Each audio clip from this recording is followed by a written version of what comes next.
जोहार, नमस्कार। दुनिया बहुत कठिन परिस्थिति से गुजर रही है। इस कोरोना ने दुनिया की पूरी सामाजिक आर्थिक व्यवस्था को चरमरा दिया है। वैसे में जो निराश्रित बच्चे हैं, जो अनाथ बच्चे हैं, सबसे ज़्यादा संकट उनको झेलना पड़ रहा है। जिस प्रकार सबसे ज़्यादा संकट जो दिहाड़ी मजदूर थे, रेहड़ी वाले, ठेला वाले थे, उससे भी ज़्यादा संकट उन पर गुजरी है। क्योंकि जब लॉकडाउन नहीं था, कोरोना नहीं था, तो लोगों से सहयोग मांगने में थोड़ा सा संकोच कम होता था, इसलिए कि लोगों के पास पैसा रोटेट करता था। अब सहयोग मांगना भी बहुत कठिन हो गया है। इसके बावजूद बच्चों को संभालने, बच्चों को पालने, बच्चों को विकसित करने, बच्चों की जिम्मेदारी निभाने की कोशिश अपनी प्रतिबद्धता, अपने कमिटमेंट के तहत मंजीत जी कर रहे हैं। कई लोग कर रहे हैं। सेव द चिल्ड्रन कर रहा है, यूनिसेफ कर रहा है, कई सारी संस्थाएं लगी हुई हैं। उन संस्थाओं के काम में और मंजीत जी के काम में फ़र्क है, इसलिए कि मंजीत जी को आमतौर पर सरकार से कब क्या मदद मिलती है वो मंजीत जी बताएंगे। उनकी मदद निर्भर करती है व्यक्तियों पर जिनसे वो संस्था चलाते हैं। ऑप्शन यही नहीं था कि अनाथ आश्रम ही चलाते, उनके पास बहुत सारे ऑप्शन थे। तो इस क्रिटिकल सिचुएशन में, इस आपात स्थिति में किस तरह से वो बच्चों का लालन पालन कर रहे हैं, उनके जीवन की सुरक्षा कर रहे हैं और उनके जीवन को बेहतर बनाने की दिशा में भी काम कर रहे हैं, इसी मुद्दे पर बात करेंगे। सहयोग विलेज चलाते हैं अनाथ आश्रम खूंटी में मंजीत सिंह जी, स्वागत है आपका। जोहार। बहुत कठिन दौर में, और हमको पूछने में भी संकोच लग रहा है कि किस प्रकार कितने बच्चे हैं और कैसे आप वहाँ पर उनका जीवन निर्वाह कर रहे हैं। सबको मेरा जोहार, और मैं शुक्रिया अदा करता हूँ कि इस माध्यम से बच्चों की समस्याएं लोगों के सामने मुझे लाने का अवसर मिल रहा है। ये जो कोरोना काल के दौरान सबसे बड़ी जो अफेक्टेड ग्रुप है वो है जो ऑर्फन बच्चे हमारे जो संस्था में रह रहे हैं। समस्याएं बहुत हैं, पर इस महामारी से बच्चे एक तरह से कैद हो चुके हैं। बच्चों का जो विकास है, जो डेवलपमेंट है, स्कूल बंद है, अंदर ही उनकी पढ़ाई चल रही है। वैसे भी जो हम और जो एक्टिविटीज़ करते थे उस पर भी बहुत ज़्यादा इसका असर पड़ा हुआ है। इस महामारी का एक भय का माहौल है। तो आम अगर देख लीजिए, ओवरऑल सिचुएशन देख लीजिए, तो ये बच्चों के साइकोलॉजिकली बहुत इम्पैक्ट कर रहा है। दिमागी तौर पर ये जो महामारी है, बच्चों का, आप एक ही जगह पर बच्चे हैं और वो मूव भी नहीं कर पा रहे हैं, कहीं जा भी नहीं पा रहे हैं, एक डर का माहौल है। कोई बच्चा नया आता है, उसको हम ले नहीं पा रहे हैं क्योंकि उसका कोरोना टेस्ट नहीं हुआ है। बच्चे को मेडिकल सर्विसेज की बड़ी प्रॉब्लम है, हॉस्पिटल लेके नहीं। हमारी सबसे बड़ी चैलेंजेस है मेडिकल फैसिलिटीज़ की। तो इस तरह बहुत से चैलेंजेस हैं जो बच्चे अभी फेस कर रहे हैं और हम उस पर लगे हुए हैं। कितने बच्चे हैं अभी आपके पास? अभी करीब 100 बच्चे हैं। 100 बच्चे, लड़के लड़कियाँ। तो एज ग्रुप अगर छाँटे तो एज ग्रुप क्या है? एज ग्रुप 5 साल से 18 साल तक के बच्चे हमारे एज ग्रुप। सबसे ज़्यादा कम उम्र के बच्चे की संख्या कितनी है? सबसे ज़्यादा उम्र की संख्या के बच्चे 50-60। 5 साल से नीचे 60-70 के आसपास हैं। नहीं, 5 साल के 40 के करीब होंगे। उसके ऊपर वो जी। तो इन बच्चों को जो मेडिकल फैसिलिटीज़ मिलनी चाहिए, खास करके इस मामले में डिप्रेशन के शिकार नहीं है। पहला तो ये है कि उनका खाना पीना जो सामान्य है सुचारू रूप से चले, उसकी क्या व्यवस्था है आपके पास? सिर्फ खाना पीना तो, क्योंकि दुकानें खुली हुई हैं, जो राशन की दुकानें खुली हुई हैं, तो खाना पीना तो मोटे तौर पर स्टार्टिंग में प्रॉब्लम आई थी, लेकिन अब वो सारा सही चल रहा है खाना पीना। तो खाने पीने इमदाद कहाँ से, मदद कहाँ से मिलती है? मदद की सबसे बड़ी बात ये जो इम्पैक्ट पड़ा है महामारी का, जो हमारे डोनर्स हैं, तो ये जो आर्थिक सहायता जो हमें मिलती थी, वो एक बैग जैसे नलके का टैप बंद हो जाना, तो हमारे लिए बहुत बड़ी चैलेंज है कि डे टू डे एक्सपेंसेस को मीट करना। तो सरकार की तरफ से भी जो हमें अनुदान मिलता है वो भी एक लेवल को ही कवर करता है, एक पोर्शन को कवर करता है, बाकी हमें खुद को ये मीट करना पड़ता है एक्सपेंसेस को। तो इसलिए ये बड़ी चैलेंजेस हैं। और वहाँ सहयोग विलेज में ऐसा कुछ नहीं है कि कुछ उत्पादन हो सके और उससे कुछ आमदनी हो सके, जो 18 साल से नीचे 5 साल से ऊपर के बच्चे हैं, 14 से 18 के बीच के बच्चे हैं, मास्क बनाया, सैनिटाइजर बनाया, इस तरह का कुछ नहीं है? नहीं, मास्क तो हमने इस पर कॉमर्शियल वैल्यू के लिए तो बनाया था इस बार मास्क, काफ़ी हमने उसमें रेवेन्यू भी बच्चों ने बनाया था मास्क, और सैनिटाइज़र तो खैर हमने नहीं बनाया। पर हम एक और कर रहे हैं, ये अवसर को हम इसको ना अपॉर्चुनिटी, जो क्राइसिस को हम अपॉर्चुनिटी में कन्वर्ट कर रहे हैं। इसमें हमने बच्चों को क्या किया कि हमारे पास काफ़ी बड़ी ज़मीन है, तो हम सब्जी का एक एग्रीकल्चर बेस्ड उसको कर रहा हूँ, कहा जहाँ से हमें इनकम थोड़ा सप्लीमेंट हो सके। तो सब्जी का उत्पादन हम लार्ज स्केल पर कर रहे हैं, सब्जी का। फिर अपनी जो खपत है उतनी भर आ जाए वहाँ। हाँ, वो तो आ ही जाएगी क्योंकि ज़मीन काफ़ी है। उसके बाद उसमें कुछ अगर हम बेच पाएँ और उससे कुछ रेवेन्यू आ जाए, कम से कम हमारी जो डे टू डे एक्सपेंसेस हैं, जो डेली के नित्य के खर्चे हैं, वो निकल जाए इससे। इसमें कुछ अंतर्राष्ट्रीय संस्थाएं हैं जो कि इस तरह के बच्चों के लिए मदद करती हैं, जैसे द चिल्ड्रन वगैरह दावा करते हैं, प्लान इंडिया दावा करता है, यूनिसेफ है, इस तरह के। ये लोग आपकी मदद के लिए, आपने कभी मदद की मांगी इनसे कि भाई आप लोग आओ और देखो इसमें कुछ मदद हो सकता है? नहीं, देखिए ये जो क्या कि यह जो कठिन परिस्थिति है, इस कठिन परिस्थिति में हमको जहाँ से मीट करना है, जितना करना है, लेकिन तब भी नहीं हो पा रहा है। तो आप इतनी मदद करो कि कम से कम मेडिकल इमदाद जो है, मेडिकल मदद जो हो सकता है उसको दिलाओ। कोरोना बच्चे आते हैं तो जो कोरोना टेस्ट तुरंत रिपोर्ट मिले ताकि हम उसको रख सकें, उसको इधर उधर भागना नहीं पड़े बड़ों की तरह से। इसलिए कि इस फेज में बड़े जो हैं वो दौड़ धूप बर्दाश्त नहीं कर रहे हैं, डेथ हो जा रहा है उनका, तो बच्चे कहाँ से कर पाएंगे? ये बड़ा संकट है। तो मेडिकल इमदाद कम से कम आपको मिले कि तुरंत कहीं हॉस्पिटल में उसका कोरोना टेस्ट हो, इस तरह की व्यवस्था हो। मेडिकल प्राइवेट हॉस्पिटल्स हैं और वो बहुत फीस करते हैं, मतलब इतनी चार्जिंग करते हैं कि हम अफोर्ड ही नहीं कर सकते हैं। अभी कुछ दिन पहले, 2 दिन पहले एक बच्ची की मौत हो गई। हमने बहुत बेस्ट हॉस्पिटल में यहाँ पर एडमिट कराया था और फीस इतनी एक्स्ट्रा एडिशन लेते हैं। गवर्नमेंट हॉस्पिटल में ये है कि इतनी भीड़ होती है और वहाँ कोरोना का संक्रमण ज़्यादा है। हाँ, ज़्यादा है। तो उससे क्या होता है कि स्टाफ बहुत डरते हैं गवर्नमेंट हॉस्पिटल जाने के लिए कि स्टाफ को कहीं ना हो जाए। एक तो ये बात है मेडिकल की फैसिलिटीज़ की, बड़ी चैलेंजिंग है हमारे लिए। दूसरी जो आपने कहा कि सेव द चिल्ड्रन है, बड़े बड़े NGOs हैं, तो मैं आपको बहुत ही ईमानदारी से कहना चाहता हूँ, हालांकि मुझे नहीं लगता कि मेरे ये कहने से, मेरा अपना एक व्यक्तिगत राय है कि जितनी भी बड़ी इंटरनेशनल ऑर्गेनाइजेशन है, ये प्रॉब्लम क्रिएटर्स हैं, ये प्रॉब्लम सॉल्वर्स नहीं हैं। क्योंकि मैंने ही अपने 15 साल के जीवन में जो ये बच्चों के बारे में जो मैंने काम किया, इससे मैंने देखा कि ये इनका रोल जो होता है कि डायरेक्ट इम्पैक्ट में नहीं होता, इनडायरेक्ट में, हर समय पैसिव ये करते हैं। ये कभी इंस्टीट्यूशनल चीज़ चलाएंगे नहीं, चिल्ड्रन होम नहीं चलाते हैं, इनको रिस्क लगता है, एडवोकेसी में ज़्यादा रहते हैं। ये कभी बच्चे के ऑर्फनेजेस में फंडिंग नहीं करते हैं।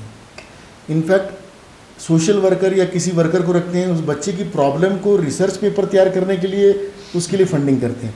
तो प्रॉब्लम इनकी जितनी भी, और इनको मैसिव फंडिंग इनके पास रहती है, मैसिव फंडिंग, ये कायाकल्प कर सकते हैं। लेकिन चूंकि ये उनका हित नहीं, उनकी जो एजेंडा जो है वो उनको सॉल्व नहीं करता है।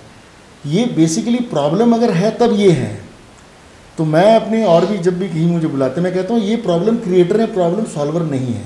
प्रॉब्लम सॉल्वर है तो गवर्नमेंट है या जो प्रमोटर्स जो चलाते हैं, जो ये जो ग्राउंड में काम कर रहे हैं, जो ये प्रॉब्लम सॉल्वर। इन लोगों से बात हुई क्या, कभी प्रस्ताव दिया आपने कि भाई हमारी कोरोना काल में ये स्थिति है, आप कुछ मदद कर सकते हैं, कराएं, इस तरह? हमने बहुत प्रस्ताव दिए, बहुत लिखते ही रहते हैं, मतलब उसका कोई रिप्लाई नहीं, कोई रिस्पॉन्स नहीं है। गवर्नमेंट के लेवल पर ये जो मेडिकल प्रॉब्लम है, गवर्नमेंट के लेवल पर आपने बात की कि भाई ये स्थिति है, देखिए इसमें क्या हो सकता है, नहीं हो सकता है? गवर्नमेंट के लेवल पर अभी तो संजोग से अच्छे सेक्रेटरी गए हैं वहाँ, अविनाश कुमार, जो इन सब चीज़ों को ज़्यादा संवेदना से देखते हैं, तो उनसे कोई बात हुई क्या? नहीं, अभी नहीं, अब जस्ट वो ज्वाइन किया, मैं मिलने वाला हूँ उनसे और इन विस्तार से इन सारी परिप्रेक्ष्य में उनको मैंने बताने वाला हूँ ये समस्याएं जो हैं। तो मेडिकल फैसिलिटीज़ है, लेकिन प्रॉब्लम वही मैंने आपको कहा कि मेडिकल फैसिलिटी इतना लोड है गवर्नमेंट के मेडिकल फैसिलिटीज़ पर, तो वो भी क्या करें। और जैसे ये भय का माहौल है, तो भय के माहौल में क्या है कि स्टाफ भी डरता है, ऐसा नहीं। ये तो व्यवस्था हो सकती है ना कि मेडिकल का आज टीम जाए वहाँ पर, एम्बुलेंस लेकर के जाए और इस तरह के बच्चे हैं उनका जांच करके ला करके दे और फिर रिपोर्ट आपको भेजे, तो कोई स्टाफ का डर वाला किस्सा खत्म हो जाएगा जी। ये एक स्थिति बन सकती है। मूल रूप से है कन्वर्जन और कोऑर्डिनेशन। राइट। कन्वर्जन कोऑर्डिनेशन जितना बढ़ेगा उतनी स्थिति बेहतर होगी, उतनी स्थिति बेहतर बनाई जा सकती है। राइट। लेकिन ये सारी चीज़ें डिपेंड करती हैं कि आप कितने सेंसिटिव हैं। जब तक उस बच्चे की पीड़ा नहीं फील करेंगे, उस संस्थान की पीड़ा नहीं फील करेंगे, तब तक बात बनती नहीं है। हाँ, एक और चीज़ हमको लगता है उसके साथ ऐड करने के लिए कि जैसे कि आपके पास ज़मीन बहुत है तो उसमें डेयरी भी हो सकता है, ये क्या नाम है, और सारे रास्ते खुल सकते हैं जिससे कि वहाँ पर इतनी आमदनी हो जाए, इस आमदनी से कि उस संस्थान का खर्च मोटा मोटी बियर किया जा सके। ये संभव है क्या? और इसमें किस तरह के लोग कौन सी मदद कर सकते?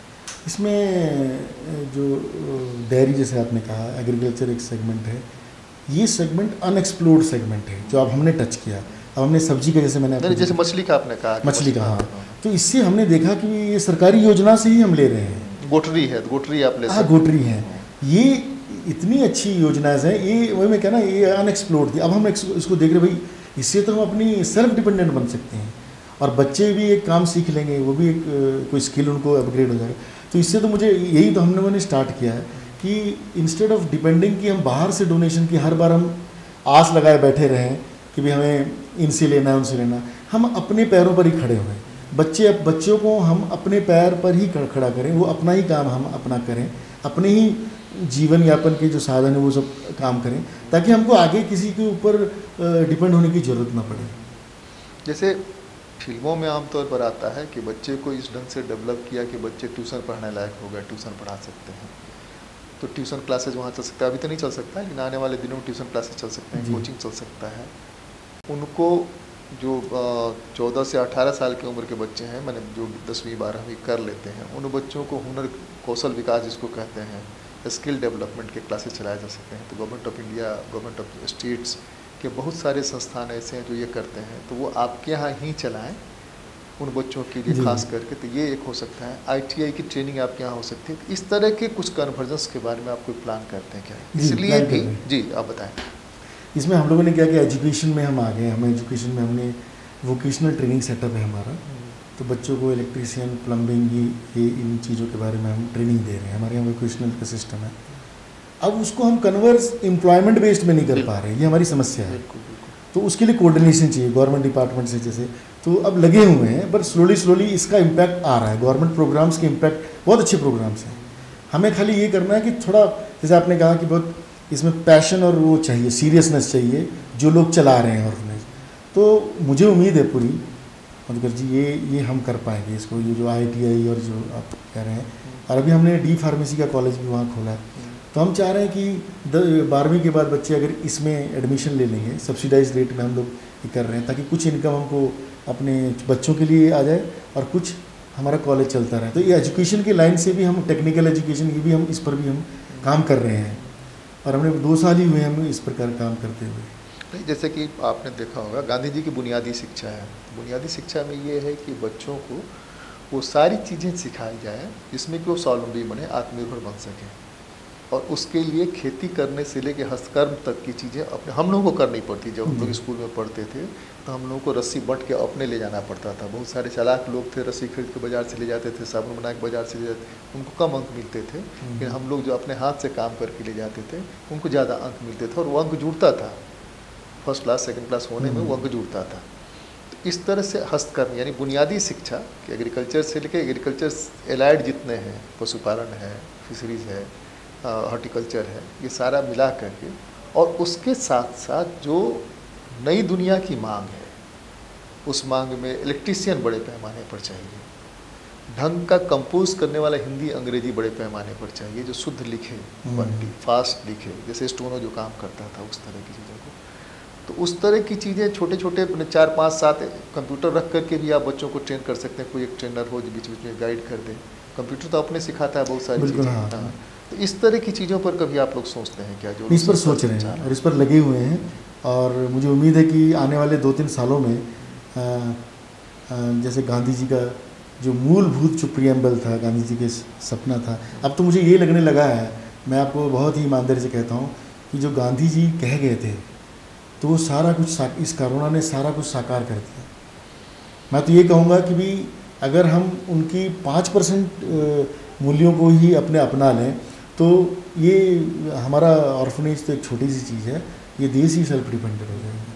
तो इसलिए ये सब चीज़ें जो आप बता रहे हैं, इस पर हम इस पर ये महामारी में हमें एक अकल आ गई बेसिकली कि अब इस पर ज़मीन से जुड़ें, बेसिक चीज़ पर ज़्यादा ध्यान दें और उसको नए ज़माने के टेक्नोलॉजी से हम जोड़ दें, ताकि इसमें विन विन सिचुएशन है। बच्चे कल को बड़े होंगे अपने पैरों पर ऑटोमेटिकली ये खड़े हो जाएंगे। जैसे बहुत सारी चीज़ है कि आदमी में पैदाइशी कुछ गुण होते हैं जो अपने हिसाब से उसमें उसकी रुचि बढ़ जाती है। जैसे किसी का देखिएगा कि राजमिस्त्री बनने में रुचि है, किसी की रुचि बिजली के काम में है, किसी का रुचि कंप्यूटर के काम में है। इस तरह के लोगों को उस हिसाब से जो आपके यहाँ इंफ्रास्ट्रक्चर बनाने हैं उस काम में जोड़िए, सीखने के लिए भी और आगे हुनरमंद बनने के लिए भी। और उनके बारे में सिर्फ यह पता हो, आजकल बहुत डिमांड है, प्लम्बिंग का बहुत डिमांड है कि प्लम्बर मिल जाए, इलेक्ट्रीशियन मिल जाए समय पर, थोड़े कम पैसे ले, क्वालिटी दें। इस तरह की चीज़ों को अगर करें तो हमको लगता है कि आसान होगा उन लोगों को सेल्फ एम्प्लॉयमेंट में। बिल्कुल। फिर गांधी जी की तरफ मैं लौटता हूँ, स्वावलंबी बनने की बात करता हूँ, नौकरी की बात नहीं करते हैं। दूसरे की हम आपसे जानना चाहते हैं कि अगर समस्याओं को देखें तो जो छोटे बच्चे हैं, 5 साल से नीचे के बच्चे हैं, 5 साल से ऊपर के बच्चे, किस तरह की समस्याएं आपको आम तौर पर झेलनी पड़ रही है, खास करके कोरोना काल में? कोरोना काल में सबसे बड़ी समस्या है कि छोटे बच्चों को 24 घंटे माँ की ज़रूरत है, जो हमारे हाउस मदर्स जिसे कहते हैं हम। अब उसमें इतना डर का माहौल है। अब एक बार बच्चा हॉस्पिटल चला गया, उसके बाद दोबारा जब लाता तो हमें इतने बड़े चैलेंज है हमारे लिए कि उस माँ को कन्विंस करना कि भाई इसमें कोरोना नहीं है। और वैसे भी अफवाह भी ज़्यादा उड़ती है। बिल्कुल बिल्कुल बिल्कुल। दूसरी बात है कि छोटे बच्चे बीमार बहुत होते हैं। वही फिर आगे बात मेडिकल सर्विसेज की, तो हमें बार बार उनको हॉस्पिटल्स में, क्योंकि जितने भी ये बच्चे बेसिकली हमें मिलते हैं, ये समझने की ज़रूरत है कि ये बच्चे सब मैलन्यूट्रिश्ड बच्चे होते हैं। बिल्कुल, बिल्कुल। ये लेफ़्ट ओवर बच्चे होते हैं, समाज के लेफ़्ट ओवर बच्चे होते हैं। तो इसमें तरह तरह की बीमारियां होती हैं। तो ये जन्म से ही इनको हमें जो पालने में चैलेंजेस आती हैं, सबसे बड़ी इनकी ओवरऑल डेवलपमेंट तो है, लेकिन मेडिकल जो हम इसी में जूझते रहते हैं कि इनको बचाना है। ठीक है, ज़िंदगी बचाना ही हमारा बेसिकली 3-4 महीने तो हम इस पर ही टेंस रहते हैं कि इसको कैसे हम जिंदा रखें। उसके बाद जब 3-4 महीने के बाद होता है, फिर उसको धीरे धीरे जो चैलेंजेस आती है कि इसको कैसा अच्छा हम फीडिंग दें, क्योंकि इतना कमज़ोर बच्चा है, इतना बीमारी बच्चा है। मेडिकल तो हमें चलिए हम किसी तरह भी कर रहे हैं, उसके बाद इसको कैसा हम इसको सर्वाइव करें। तो ये जो 5 साल से नीचे बच्चे हैं, ये हमारे लिए बहुत ही ज़्यादा चैलेंज है इसको, और ये आसान काम नहीं है, बहुत डिफ़िकल्ट काम समझ रहा है, बहुत डिफ़िकल्ट काम है, बहुत डिफ़िकल्ट। हाँ, अपने यहाँ कई तरह की पैथी है, आयुर्वेदी है, एलोपैथी है, होम्योपैथी है, यूनानी है। इन सब के लोगों के साथ एक बातचीत चला करके ये लोग आपको मदद के लिए वहाँ पर जो अपने कर सकते हैं, जितना भर कर सकते हैं, एक किट दे दें आपको। इस तरह के बच्चों की इस तरह की बीमारियाँ होती हैं तो उस किट का इस्तेमाल करें। अंततः तो एलोपैथी है ही कि एलोपैथी में हम जाएंगे तो बहुत सारी बीमारियां बचपन में जो है एलोपैथी, ये होम्योपैथी वगैरह से बहुत आसानी से ठीक हो जाती हैं और लंबे समय के लिए ठीक हो जाती हैं, अस्थायी रूप के लिए ठीक हो जाती हैं। तो ये कभी आपने कोशिश की कि आसपास में जो लोग हैं, मान लीजिए कि आप नामकुम में हैं, ये खूंटी में है, खूंटी से नामकुम की तरफ बढ़ रहे हैं, रांची की तरफ, जो नियरेस्ट है, या खूंटी में मान लीजिए कि होम्योपैथी का कोई प्रैक्टिशनर बैठता है वहाँ पर, या होम्योपैथी का ये स्टेट गवर्नमेंट में जो आयुष है, आयुष वाले में कुछ लोग हैं, तो उन लोगों के साथ कन्वर्जन करके कि वो लोग कुछ करें और वो आप वहाँ पर मेडिसिनल प्लांट लगाएं। उस मेडिसिनल प्लांट से, मेडिसिनल प्लांट क्या है, मान लीजिए कि तुलसी है, मेडिसिनल प्लांट है। इस तरह के बहुत सारी चीज़ें हैं जो मेडिसिनल प्लांट के रूप में काम करती हैं। तो उस प्लांट्स का क्या इस्तेमाल हो सकता है, कब हम इस्तेमाल कर सकते हैं, कट गया तब, उल्टी हो रही है तब, दस्त हो रहा है तब, क्या इस्तेमाल कर सकते हैं, और वो प्लांट आप अपने यहाँ उगाएं और जो मदर्स हैं वो मदर्स उसके बारे में जानें। अभी दिक्कत क्या हो गई है कि बच्चे हॉस्पिटल में पैदा होते हैं, आमतौर पर सरकार भी चाहती है कि प्रोत्साहित करें, तो बच्चों को जो ज़रूरत है, पहले जो नानी दादी जानती थी, नानी दादी का नुस्खा होता था वो गायब हो गया है ना। पेट में दर्द होता है तो अजवाइन लेकर के उसको गर्म करके पेट के ऊपर रख करके वो करो। तो ये सारी चीज़ें नए सिरे से सीखें, नए सिरे से आपके यहाँ वो जो मदर्स हैं उन मदर्स को मालूम हो और वो उसके साथ जुड़े। मदर्स का हम आपके यहाँ मानते हैं कि नौकरी करने के बाद एक कमिटमेंट है तभी वो आपके यहाँ हैं। उस कमिटमेंट में थोड़ा सा और इजाफा हो सकता है, क्या किया जा सकता है उसमें? इसमें मैंने सरकार के लेवल पर, समाज के लेवल पर, आसपास जो इंफ्रास्ट्रक्चर है, आसपास जो लोग हैं, आसपास का जो समाज है, उससे क्या हो सकता है मदद? झारखंड में वैसे भी जो प्लांटेशन है इसमें एक से एक अच्छे औषधि के लायक प्लांट्स हैं। हम लोगों ने इस बार क्या किया है, लास्ट ईयर से हम लोगों ने क्या किया था, जैसे आपने कहा मेडिकल, हम लोगों ने जैसे तुलसी हुआ, दालचीनी हुआ, है ना, और भी बहुत से प्लांट्स हमने ये लगाए। हमने लास्ट ईयर से ही हमने ये सब जोड़ दिया बच्चों को कि छोटी छोटी बीमारियों से और उसका इम्पैक्ट होता है।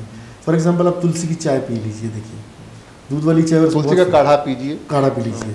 तो काढ़ा तो इस कोरोना काल में बहुत ही इंपॉर्टेंट है, सबसे ज़्यादा माना जाता है, सबसे महंगा बिक रहा है। हाँ, महंगा बिक रहा है, बिल्कुल। तो अभी हम उस लेवल पर नहीं पहुँचे हैं, पर अभी प्लांटेशन हुआ है, थोड़ा सा इनिशियली स्टेज है हमारा, जैसे 10-12 प्लांट हमने इसको मेडिकली लगाए हैं। तो देखिए आगे हम लोग प्रयत्न तो जारी है। किस तरह के एडुकेशन और किस तरह की ट्रेनिंग आपके यहाँ फिलहाल कोरोना काल में चल रही है?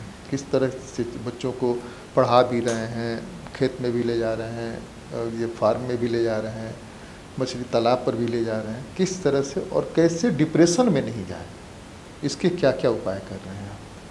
इसमें कुछ जैसे बच्चों को पढ़ाई का एक टाइम हमारा एक शेड्यूल बना हुआ है कि सुबह उठ के जैसे योगा करना, योगा से जोड़ दिया है। उसके बाद 3-4 घंटे उनको अपनी स्कूल की होमवर्क करना, ऑनलाइन क्लासेस चल रहे हैं। तो ये जो सारे क्लासेस चल रहे हैं, और उसके बाद एग्रीकल्चर से फिर 1 घंटा, मतलब टाइम हमने बांट दिया है। लेकिन इसमें कुछ बच्चे, क्योंकि देखिए झारखंड में सबसे बड़ी ये प्रॉब्लम क्या है, बड़े लोगों में भी ना एक साइकोलॉजिकल बीमारी है जिसको डिप्रेशन कहते हैं। यहाँ लोग बताते नहीं हैं क्या है, घुट के मतलब अपनी प्रॉब्लम नहीं बताएं, जैसे शेयर नहीं करते हैं, शेयर नहीं करते हैं, वो अपने हाल को एक्सेप्ट कर चुके हैं। हमारे यहाँ भी बड़े बड़े लड़कियाँ हैं, बच्चियाँ हैं।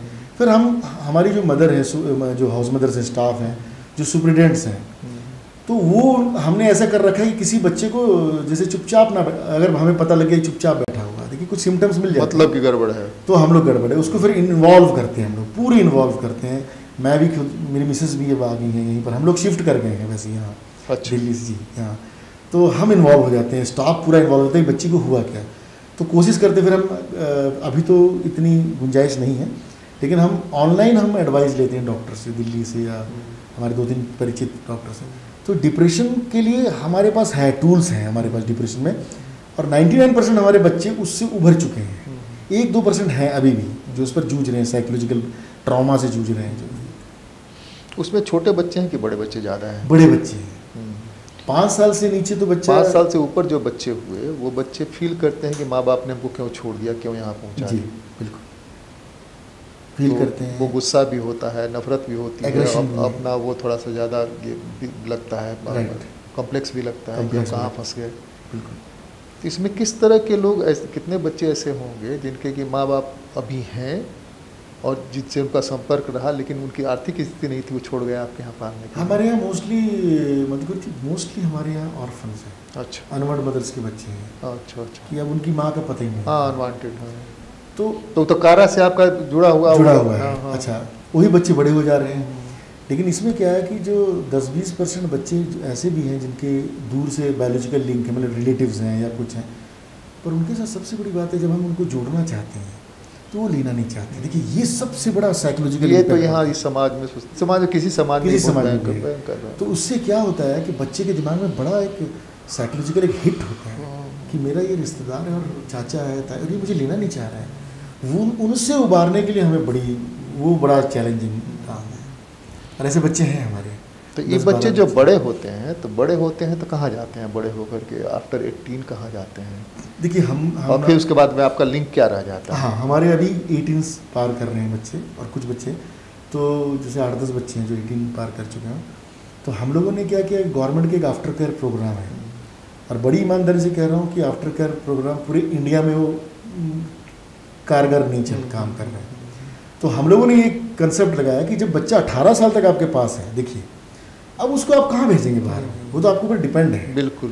तो हम लोगों ने क्या किया, एजुकेशन को एक टूल बनाया हुआ है। एजुकेशन को मैं कहा इनको इतना अच्छा एजुकेशन दे दें। हम क्या करते हैं, कॉलेज में एडमिशन कर देते हैं, या तो अप डाउन कर ले या हॉस्टल में कर लेते हैं। अब जब छुट्टी होती है हमारे पास आ जाए, मतलब उसका घर हो गया, एक घर हो गया। तो हम ये कह रहे हैं कि जब तक से ये अपने पैरों पर खड़ा ना हो जाए, तो हम इसको लर्च में नहीं छोड़ सकते। तो ये हमने 18 साल से ऊपर जितने बच्चे उनके ऊपर ये हमने प्रोग्राम किया हुआ। कहते हैं जो बोले सो निहाल, सत श्री अकाल। आपने बहुत बड़ा काम किया है और इतनी संवेदनशीलता के साथ आप काम कर रहे हैं, आपके प्रति सैल्यूट। और उन सब लोगों को जो लोग इस तरह के लोगों की मदद करना चाहते हैं वो आगे आएँ और आगे आकर मदद करें। नमस्कार, जोहार। नमस्कार।